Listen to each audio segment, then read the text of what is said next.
When it comes to horror games, I appreciate it when developers are able to get right down to business.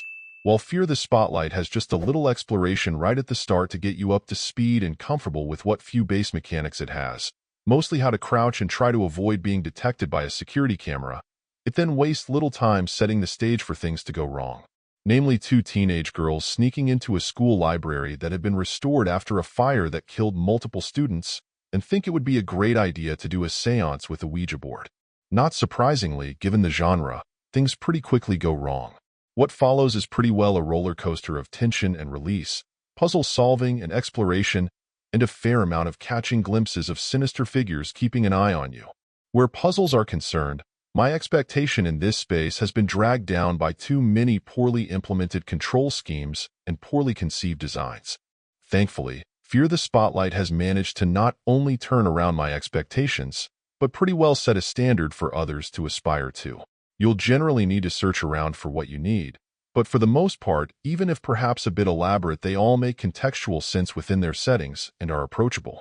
Also, while I wouldn't consider the game particularly scary compared to many of its peers, there is a particular entity you'll need to be concerned with whose design ties to the game's title and helps put your early lessons on being stealthy to some use. Now, even a cursory glance of the game's look will likely have people thinking back to the early PS1 and N64 days, with relatively simple geometry, pretty primitive textures, and a fair amount of mild haze everywhere you look. While this sort of throwback to the original Resident Evil days would normally prompt some eye-rolling and trepidation on my part, since so often games adopting this style tend to do things poorly, in this case I did find it to be effective in helping to set the mood. There just seems to be an intent and care here in making that look work well, rather than it simply being a shortcut to be exploited.